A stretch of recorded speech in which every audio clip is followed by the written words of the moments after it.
My top 3 tips for aspiring audio engineers or beginner audio engineers. These are the exact things that I would have told myself whenever I first got started 13 years ago that would have saved me so much money, time, headaches, frustrations, doubts, wondering if I would ever finally get audio engineering. So I obviously can't go back in time. I could give a call to my man Marty and see if he could hook me up. But what I know that I can do is I can help you prevent these roadblocks that I had to encounter early on and equip you with the mindset and the tools that took me a very, very long time to learn. Honestly, some of these things I just recently started kind of picking up. Let's dive into it. So point number 1, you don't need a degree in audio engineering to be a successful, self-sustaining audio engineer. And feel free to light my comments on fire about why you agree or disagree. But if you disagree, hey, it's okay. You've been wrong before. And the reason why this is number 1 on my personal list of top 3 tips is because this was a major mental roadblock that I personally had that took me so many years, many more years than it should have taken, and really prevented me from having the confidence as I was recording people or mixing their tracks. This isn't a video about me and my story, but a quick background so you kind of have some context. So I personally have 0 experience in any kind of traditional college, school, certificate program. I don't have any of that. Now, I did want to go to college for it. I did, I got accepted into college. I went toward the school. I went and seen the dorm that I would be staying in, toured the studio that I would be doing my classwork in. And I'll never forget walking into my advisor's room and him kind of letting me know, hey, the financial aid kind of fell through, what we thought we were going to be able to get you. And tuition for the next 4 years is going to be looking at about $130,000. I personally did not have that chilling in the bank. Neither did anybody in my family. And I just could not justify going 6 figures into debt. Learning from somebody who's probably not even in the industry on a day-to-day basis, teaching me how to be an employee in a studio that I may or may not even land an internship in, and then likely making less than $30,000 a year. Whenever I realized this was not even an option, this was a start to the very long path of trying to figure all this out on my own. That's where this started. But since that time, I have been able to create, we're sitting in my commercial studio, Speak Life Studio, quick shameless plug, here in South Carolina. And for the last 6 years, I've been doing audio engineering full-time is my full-time career with 0 traditional education, 1,200 plus clients. Out of all the clients that I've had the pleasure to work with over the last few years, I've never had one person book me because I had a certificate or a degree. I've also never had anyone not book me because I didn't have a degree in audio engineering. What they want to know is, hey, can you get my sound right, and can I trust you to get my sound right? You should never, ever think less of yourself as an audio engineer. If you didn't decide to go to audio engineering school, you can do this without college education. Number 2, you got to trust me on this. I know you don't want to, but please learn from my experience, learn from my mental roadblocks. You don't need that $1,000, $2,000, $3,000, $4,000, $5,000 piece of equipment that you think that you need. And I'm just like you. I would see my favorite audio engineers or my favorite artists recording on this piece of equipment. I'll never forget the first big purchase that I made. I saved up for an Avalon 737 because I read an article that Dre used it on all of his vocals. So I thought if I got this piece of analog equipment, this was gonna be the secret sauce. I still really didn't know how to EQ. I didn't really know what I was doing with compression. Like, I would use presets, and that's literally all that I would do. And I was like, hey, this has got to be the secret for me. If I spend a couple $1,000s, it's gonna give me the perfect sound. I ain't gotta worry about anything else, so I'm gonna go buy it. Saved up all my money, went and bought it, brought it back home, and I will never forget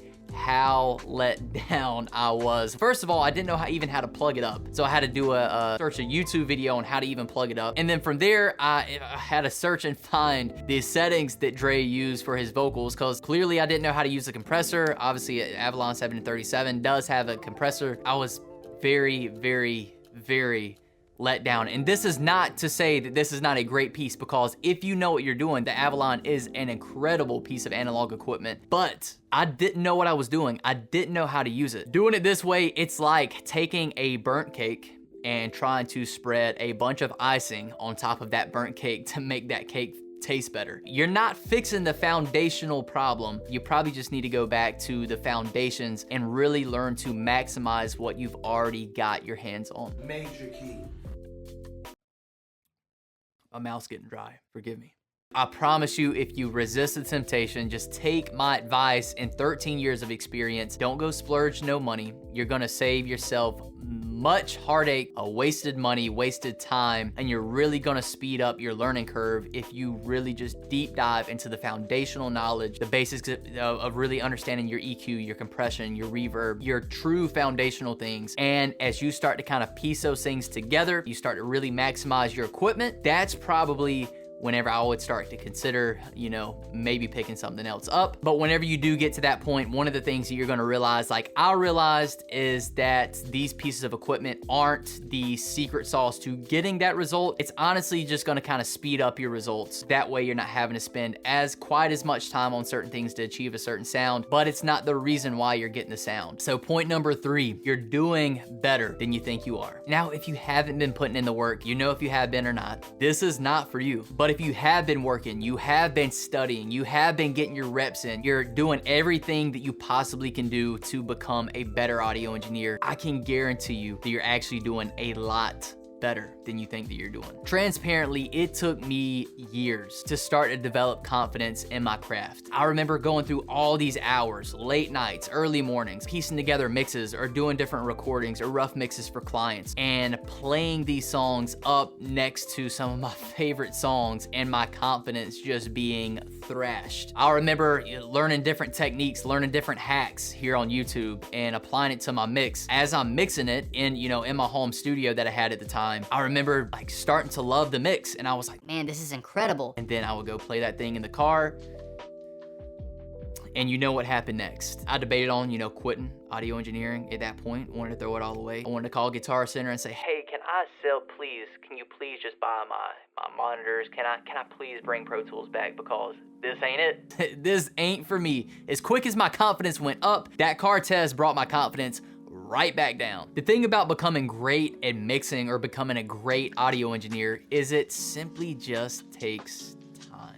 It takes time to understand how to EQ. It takes time to learn compression. It takes time for your ears to develop, for you to be able to hear certain things within your mixes. So before audio engineering, before I really got started, my heart's passion, desire, it was to play basketball. My goal was to go to the league. We didn't quite make it. As I started to learn basketball, it starts off very ugly. You can't dribble the ball. You trying to keep the ball like beside you, is going everywhere. Your form to get your shot up, you don't really know how to shoot. Your left, right hand layups, left hand. It takes years to get good. You cannot become Steph Curry of audio engineering in 4 weeks by watching YouTube hack videos. I'm sorry, that's not how it works. That's not how anything works. So why would you treat audio engineering any different? So give yourself some time to develop. Give yourself some grace. Give yourself some room to develop as an audio engineer. I would recommend studying anywhere from about 2 to 3 audio engineers that, kind of has a sound that you personally like. And then from there, just put in the work. You got to get your reps in. You got to get them in daily if that's possible. And this may mean taking on free work in the beginning. If you're brand new, people may not,